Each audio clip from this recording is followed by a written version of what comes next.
Welcome back to my Animal Crossing New Horizons Let's Play. My name is Elsie, and this is episode 8 of my playthrough of my island Elsewhere. Let's get started. Oh, that's interesting. So, I didn't play yesterday, so this is my first day of having Isabelle, but it didn't introduce her, it just kind of, jumped right in. So, instead of getting, the cute little introduction, I guess we're just going in as if she's been here the whole time. Hi, Isabelle. Alright, so she's got quite a few announcements for us today. It's our first day having resident services built, as well as having the tailor's shop built, and it also looks like it's one of my villagers' birthday today, so that's exciting. We'll have to make sure we get Olive a present and go celebrate. Alright, we are starting with a phone call today. Alright. Oh, I know what this is. This is going to be the start of the DLC. Nice. Yeah, let's go get that started. I don't think I have a choice. I think they're just gonna take me. Yep. Alright, cool. Okay, we're meeting Lottie, and she's gonna offer us a job, as if being queen doesn't keep me busy enough. But I suppose I can, humor her with my talent.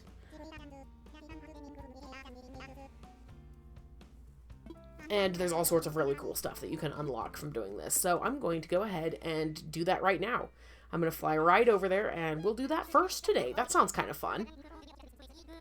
This will also give me access to a whole new catalog of items, some new DIYs. So this will be an exciting resource now going forward. So we're just going to go ahead and fly right over and see what's going on. And here we meet one of the cutest NPCs in the entire game. Nico, I would die for you. Look at this cute monkey. Oh my goodness. He's so precious. I love him so much. And he's such an earnest little monkey and just wants to do his best. And I adore him. Look how cute he is when he runs. I love it. Why are you so cute? And we're giving kind of an ominous look behind us as we go inside. That was a little creepy. And here we meet the crew. I love Lottie, I love Wardell, and I love Nico. What a great addition to this game these three were. And I can't help but notice a certain potted plant is already available in the store, so I will have to earn some Pokey and buy that today, because I adore all the potted plants, and that one I think is my favorite. I think it displaced the Monstera as being my absolute favorite. I just love how bushy and green it is and all the little details. Love it, love it. There is so much great furniture with this update. I'm very excited. Oh, okay, so they're telling me I have to go change out of my queenly outfit and dress like a common peasant to do the work. So, fine. Upstairs I go.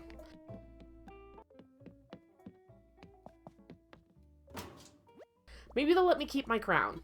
And I can be the queen designer. Let's see. Looks like the crown, not an option. So, this will be the outfit we go with for now. Looking snazzy, looking snazzy. Alright, now that I am dressed in the proper work attire, I actually think I'm going to change my hair too. Because I did unlock some fun new hairstyles, so maybe it's time for a little bit of a change. Yes, I love it. I've got those beachy curls now, let's go. Alright, Lottie, I'm all dressed for the part. Now put me to work. I wonder which items I'll even have access to this early in the game, because I don't have much in my own catalog. I know I can't even access that yet, but yeah, it'll be interesting. And here comes Eloise. I do enjoy Eloise. She was one of my villagers on a previous island, and I liked her a lot. I also love that she wants a book-themed vacation home, because, hello, great taste. And also as a theater teacher, my heart does, skip a beat when those beautiful red curtains close for the transition, so love that, love that. Alright, now we're talking to Eloise, and she's going to tell us what furniture she wants us to use in her ideal place, which is a bookshelf, a stack of books, and a rocking chair. Totally easy to work with. This is a fun, easy design at the beginning, even if you don't have a lot of stuff. My first time playing through this game, I thought that book was a DIY. So, like, you'd get a DIY and you'd have to make a book, and then you could make a bookshelf. So it took me forever to figure out that you could just go buy books from the store and then use those books to make a bookshelf. Oh my goodness. I remember just absolutely my mind just being completely boggled by that discovery, because we were looking forever for the book and the magazine DIYs, and they did not even exist. Now, as I decorate this home, I'm going to tell you the story of my history with video games. The year was 1998. For Christmas that year, my family got a Nintendo 64, Super Mario 64, and Legend of Zelda Ocarina of Time, the game that changed the entire trajectory of my entire life. Now, I have always been kind of a daydreamer, head in the clouds kind of girl, right? But I had not discovered, aside from like the early 90s Disney movies, I had not discovered fantasy as a genre until I experienced Legend of Zelda Ocarina of Time. The very beginning cinema, that little jingly bell sound, and then Navi appears, and you're following through her eyes as you're going through these beautiful forests, and you're seeing all these little elf characters and their fairies, and then it zooms out and you were in the eyes of this adorable little fairy, and she wakes up Link. Oh my goodness, it captured my imagination the way that nothing has ever affected me since. I give that game complete credit for so much of my personality. I just loved everything about Ocarina of Time, and I still think very fondly about it.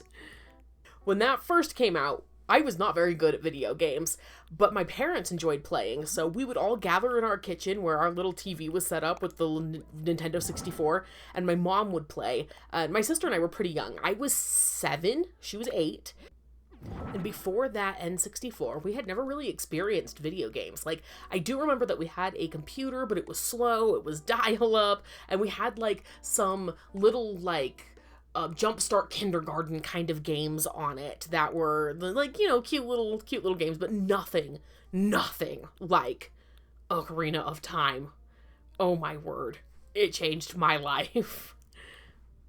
And these games were so scary to us. Ocarina of Time, especially, you start by going into the tree, and there's all the spiders, and then you fight Queen Goma, the giant spider, in the dark, creepy room, and oh my goodness, my heart would pound. I would just sit there. My sister and I would bring little pillows with us, and as we would sit there on the kitchen floor just watching my mom play, we would scream into the pillows when things were scary. Such fond memories. And especially, oh my goodness, getting the Sun Song when you have to go into that grave and there are all the re-dead, and then when you become an adult and you go out into the city and the city's destroyed and there's just all these re-dead zombies standing everywhere. Oh my goodness, so scary.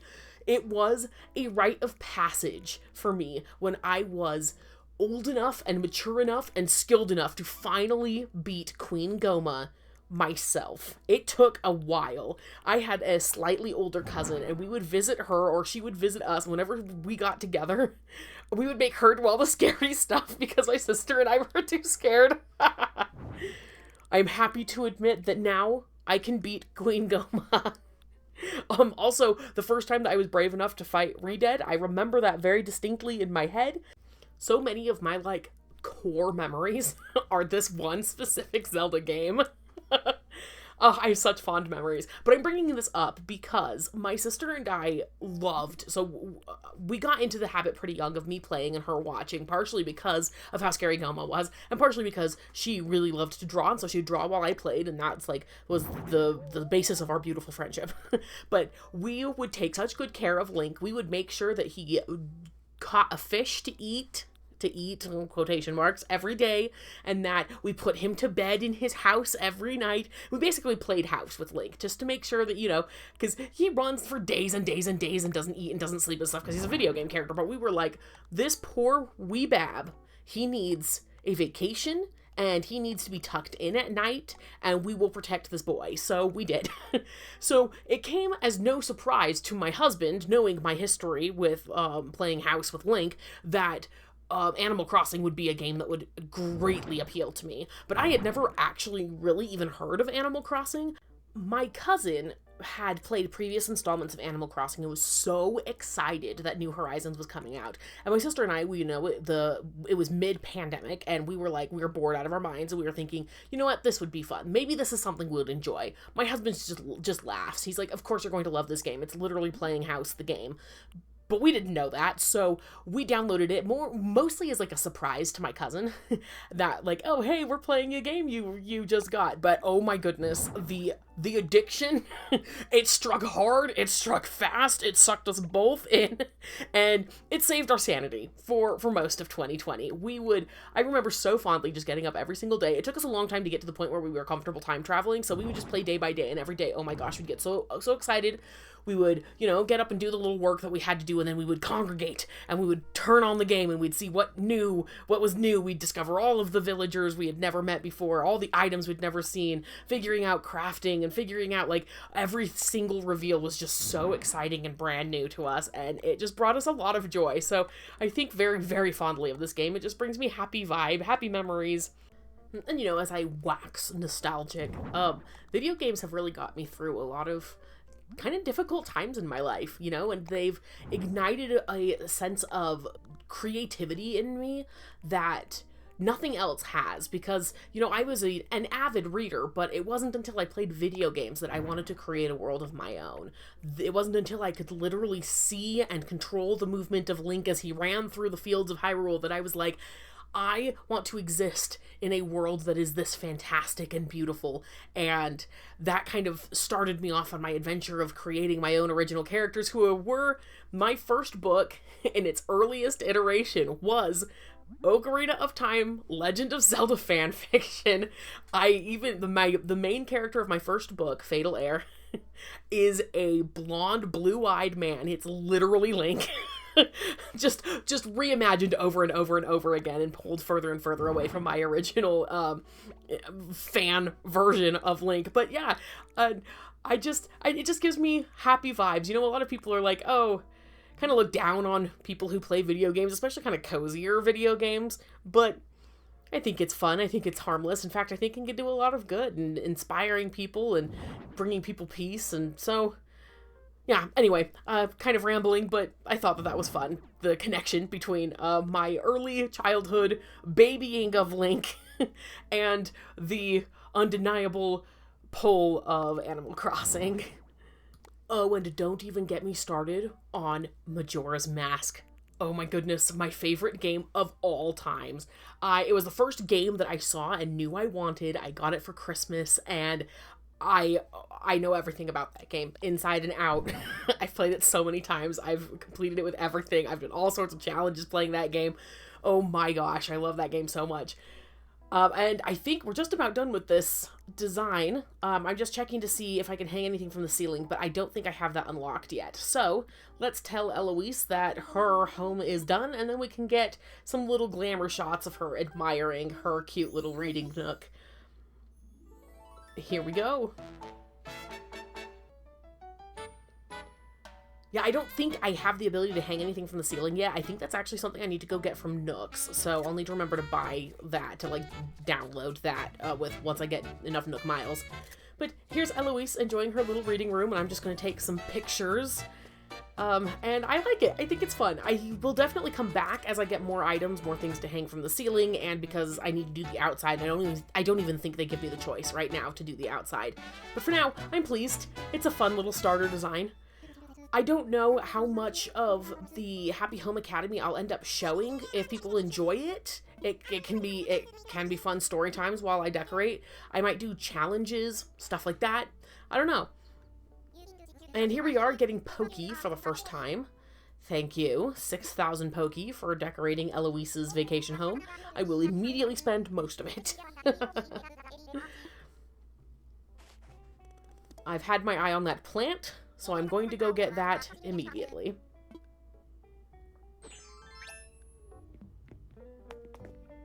Back in my queenly outfit, we're going to buy this plant, a Schefflera? I should look up how to say that. And, I don't know, what is this? LED display? No, I'll pass for now. But these beach chairs are so cute. I love the umbrella, and I love that the umbrella is customizable. So I am taking that with me. Thank you very much. And there's also something else I want to do before I leave this island. This island has vines and glowing moss, and I'm so excited. I love the vines. I love the way they look, for one, and I love just throwing them up for the convenience of climbing anywhere I want on the island.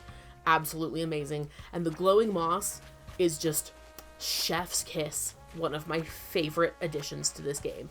I think it's beautiful. I love that it works like weeds, but doesn't spread, so you can plant it exactly where you want it and don't have to worry about it going haywire. I love the little glows when you run through it. Oh my goodness. And then the stuff that you can make from both the vines and the glowing moss. Love, love, love. So I'm going to gather not all of it, but quite a bit of it. I believe I'm going to end up using both vine and glowing moss items and the parts themselves, the moss and the vines themselves, quite liberally on my island, so I'm glad that I got the opportunity to grab those. And let's head back to the island. We haven't done anything yet. We just kind of got snatched. So we've got some money trees. Since I didn't play yesterday and I had 2 that I kind of backed up, I now have 3 money trees today, so yay me, payday. So we'll get those chopped down and that money collected, which I think will put us a little over halfway toward paying off the next loan, which is awesome. And I also kind of want to keep some in reserve once Harvey's Island gets that upgrade, so that I can start unlocking people. Reese and Cyrus are the ones I think of immediately, because I would love to recolor a couple of my items. And I can also unlock Red, which will make getting the museum filled much, much faster than just waiting for him to show up on my island and hoping he has something real that I don't already have. Alright, let's get these stumps out of the way. I think it would also be great to unlock Sahara on Harv's Island. I have yet to see her, and I would love some rugs for my house. Also, I really, really love that when you visit Sahara on Harv's Island, she actually gives you a menu so you can actually see the rugs instead of just kind of guessing like you have to do every time she shows up, which I do anyway because I like the rugs and I love collecting everything, but talking to her with so many menus and not even knowing what you're buying is just, it's just a lot. Alright, it looks like I got a letter from Nook with a Nook Miles ticket. Nice! And seeing these turnips reminds me that I should definitely check on turnip prices today. But first, Leaf, see if he has anything new. I just saw him like 2 days ago, so I'm really surprised that he's back. I've only seen him and Mabel. Those are like the only NPCs I've seen so far. I haven't seen Flick or CJ or Kix or Sahara or Red hasn't come again. It's just Leaf and Mabel like 3 times. Which is good, because I did need to get Mabel's store up, but he's got wheat. I love that. I already have the hydrangeas. Hydrangeas? Another word I don't know. All these words I've learned from reading a lot, but have never said out loud. And he does have pansies. Great, so I will grab those and get those planted in my little flower growing area. And how cute is Cherry singing? I love the villagers that sing. It's so darling. And I haven't even checked in on Nook, so let's do that. He's gonna fanboy over KK and get us started on the campsite quest. Should be fun. Oh my goodness, I have ultimate pocket stuffing. Yes, yes, yes, please. Give to me, yes. Oh, this makes such a big difference, having this 4th pocket. Beautiful. And then, let's talk to Nook and see if we can get the next part of the plot going. It should be setting up the campsite, which is exciting. We'll have a new smug villager tomorrow. That has been both a wonderful and horrible thing for me in the past. My first smug villager on my first island was Keaton, the eagle with the sports jacket, and his house has like cars in it. Wasn't a huge fan of Keaton, but then the next island I did, my campsite villager was Chops. And, not a huge fan of Chops. Couldn't wait to get rid of him. My poor cousin got Hippo the first time. That, like, the Shrek green Hippo. Oh my goodness. She was so mad. Okay, let's see what their prices are for turnips. Can I sell them today? That's a hard no. That's a very, very low price. I hope that I don't end up regretting spending all of my money on these turnips, but that 29 price, not gonna do it. Let's go introduce ourselves to Mabel and Sable. And I'm just gonna kind of skip through because she talks forever when she introduces this store. Now, let's go be completely impolite and bother Sable, even though she tells us to go away. This is how you make friends, I guess. And let's see what they've got. So far, Mabel's inventory has been less than stellar. So let's see if her inventory has potentially improved now that she has a nice big building. Oh, the cardigan's kind of cute. I don't know, I'm kind of getting attached to this specific combo outfit that I've got, but I do want to change it up because I don't want to have to, like, be married to one look, you know? But, I don't know, I'm not, like, loving most of what they've got today. The pacifiers are kind of cute, but I'm not going for the baby vibes. I am the queen! Maybe I could get some leggings and replace my stripy socks. I don't know, the stripy socks have grown on me too. I ended up grabbing a couple things, just so I have options later, but I think I'm pretty happy with this. And I can also, like, download a whole bunch of different outfits with design codes if I wanted to. But for now, I think I'm happy. I like this outfit. Of course, I'm going to keep looking. Let's get these pansies planted. I don't think it'll do any good to water them today. Like, it doesn't make them grow any faster or multiply more like it does with vegetables. Oh, I'll put that in the wrong spot. So I will come back to water this one, but I will water all of the rest of them while I'm here. Let's get that done, and let's water all the rest of these flowers and see if we can get more to grow. And now, let's get back to the plot. Building the campsite. It needs all the different kinds of wood and some iron, so let's get that done. I'm running pretty low on plain wood, so I'm going to need to make sure I harvest more wood in general. And I need to remember to go get this present to Olive that I have got for her.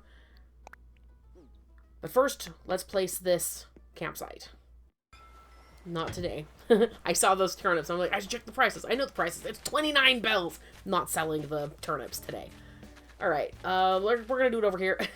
This is so funny because I keep moving these two platforms around and then immediately placing a building the next day where those platforms have just been moved. So I'm gonna move this platform again. But for now, we're gonna stick a campsite here. And once again, this is not going to be its forever home. I do want it kind of, like, up in, like, at least on the second level. Gotta do some terraforming first. So for now, it gets to stay down here. And I do have a couple items we could kind of decorate around here. Put this little clay furnace, and we also have this wheat. I can plant the wheat here, and this I will water, because that will help it grow.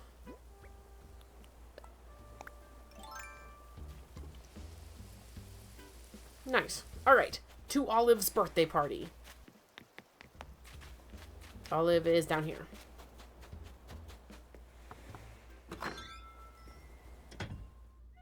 Oh, look at Cranston in his top hat. Oh my goodness. So I'm gonna vibe with him for a while. Take some photos, you know. Be a good guest. And of course it would be rude to show up to a birthday party without a birthday present, so of course I got a gift for the birthday girl. I hope she likes bones I just dug up from the ground. Because that's what I got her. Here you go. Testing the weight. It's like a gigantic skull. Oh, it's a pterodon. Gigantic body of bones. Oh yes, expensive gift. Yup. I saw it and thought of you. I got Nick Miles for that. Yay! Birthday party! I am such an untamed party animal. I do actually really love throwing birthday parties. I love being a party host. Let's put that item that I got earlier here, and I think we'll call it good there. Today we met the Paradise Planning folks. We flew over to their island and we decorated our first house. We earned some Pokey, got some items. We got the campsite built and set up, and we got more items from Leaf. And I would say that, oh, and we, of course, we celebrated Oliv's birthday. I'd say that that was a very satisfying day. I will see you next time. Thanks for watching. Bye! Oh, and if you've been enjoying this content, I would love if you subscribed and left a comment about what you enjoyed.